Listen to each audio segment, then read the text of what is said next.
रजनी को बचपन से ही पेंटिंग का बहुत शौक था। वो हमेशा से ही पेंटर बनना चाहती थी, पर उसके माँ और पिताजी ने उसको कभी भी इस चीज के लिए सपोर्ट नहीं किया और उसकी शादी नीरव से हो गई। नीरव रजनी को बहुत प्यार करता था, पर रजनी हमेशा चुपचाप ही रहती। वो इस शादी से खुश नहीं थी। वो ये शादी नहीं करना चाहती थी। उसे तो हमेशा से पेंटर जो बनना था।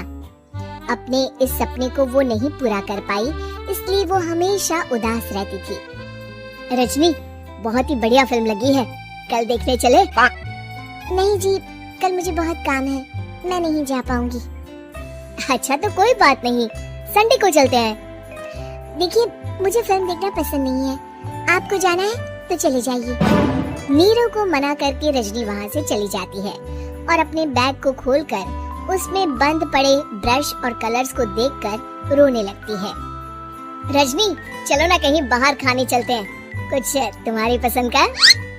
जी मुझे नहीं जाना, मेरी तबीयत ठीक नहीं है। रजनी वहाँ से चली जाती है। नीरव को समझ नहीं आता कि रजनी उससे इतना दूर क्यों रहती है। वो जब भी उसके साथ वक्त बिताना चाहता है, रजनी कोई ना कोई बहाना बना देती है। एक दिन घर पर कोई नहीं था। रजनी घर का सारा काम जल्दी से खत्म कर लेती है। घर पर अकेले होने के कारण वो सोचती है कि वो आज पेंटिंग करेगी। वो अपने कमरे में जाकर पेंट ब्रशेस और कलर्स निकालकर जैसे ही कलर मिक्स कर रही होती है कि दरवाजे पर बेल बज जाती है। अब कौन आ गया इस वक्त? इतनी मुश्किल से तो मुझे पेंट करने का मौका मिला है। रजनी दरवाजा खोलती है तो उसकी सास अपनी सहेलियों के साथ खड़ी होती है और सब घर के अंदर आ जाते हैं। अरे बहू, सबको शरबत बनाकर पिला दे, बाहर तो बड़ी गर्मी है। जी। रजनी पेंट ना कर पाने से उदास हो जाती है। उसे गुस्सा भी आ रहा होता है कि उसने इस शादी के लिए हाँ क्यों कह दी। वो रसोई में जा रही होती है कि उसकी सास उसे रोकती है। बहू, सबके खाने का भी इंतजाम कर लेना, आज का लंच तो ये सब यही करेगी। हाँ। रजनी बिना कुछ कहे रसोई में चली जाती है। सबके लिए खाना बनाती है। सब खाना खाते हैं और रजनी घड़ी देखती है कि ये सब कब जाएंगे ताकि वो अपनी पेंटिंग कर सके। जब शाम होती है तब सब चले जाते हैं अपने घर। अरे बहू, सब तेरे खाने की तो बहुत तारीफ कर रहे थे, सबको बहुत अच्छा लगा खाना। आपको मुझे सुबह बताना चाहिए था ना कि आपकी सहेली आ रही है। पता भी है कितना वक्त लगा सारा खाना बनाने में। अरे बहू, तू ऐसे कैसे बात कर रही है मुझसे? तो और कैसे बात करूं? मैं इस घर की कोई नौकरानी नहीं हूँ कि इतना काम करूंगी। रजनी अपने कमरे में जाकर दरवाजा बंद कर लेती है। शाम को जब नीरव आता है तो उसकी माँ उसे पूरी घटना के बारे में बताती है। क्या रजनी ने आपसे इस तरह बात की माँ? हाँ, और पता नहीं उसे क्या हो गया है, शाम से बाहर भी नहीं आई है। मैंने तो कई बार आवाज दी, खाना भी नहीं खाया उसने। तू ही बात करके देख ले बेटा। नीरव अपने कमरे का दरवाजा खटखटाता है। रजनी, दरवाजा खोलो, मैं हूँ। रजनी दरवाजा खोलती है और फिर वापस जाकर अपने बिस्तर पर लेट जाती है। रजनी, माँ से बात करने का ये क्या तरीका है? मैंने कोई गलत बात नहीं की है। अरे तुम क्यों ऐसे बर्ताव कर रही हो सबके साथ? क्या तुम इस शादी से खुश नहीं हो?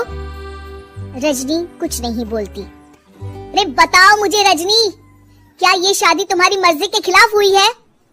हाँ, मैं ये शादी कभी नहीं करना चाहती थी। तुमसे क्या, मैं किसी से भी शादी नहीं करना चाहती थी।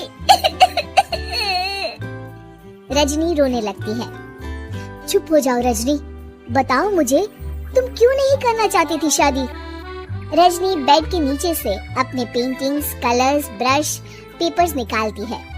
इतने में उसकी सास भी कमरे में आ जाती है।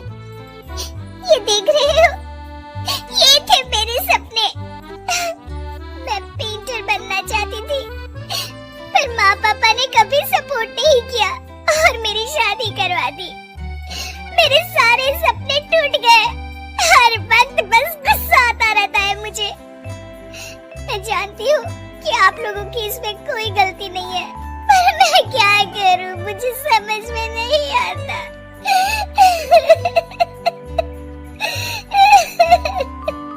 रजनी फूट फूट कर रोने लगती है। मुझे माफ कर दीजिए, आप दोनों के साथ मैं बहुत बुरा बर्ताव कर रही हूँ। अरे रजनी बेटा चुप हो जाओ तुम। नीरव पानी लेकर आता है। ये लो पानी पियो और शांत हो जाओ। रजनी पानी पीती है और उसकी सास पेंटिंग्स देख रही होती है। अरे नीरव, हमें तो पता ही नहीं था कि हमारी बहू कलाकार है। अरे कितनी अच्छी पेंटिंग्स बनाई है, देखो तो। ये वाली तो मैं अपने कमरे में ले जाऊंगी।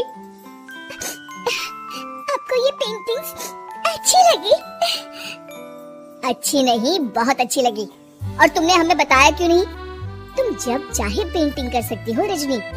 हम तुम्हारे सपनों को पूरा करने में तुम्हारा पूरा साथ देंगे। हाँ बेटा, हम कला की कद्र करते हैं। हम कलाकार तो नहीं, पर मुझे गर्व है कि मेरी बहू एक कलाकार है। रजनी, नीरव और सास तीनों हंस पड़ते।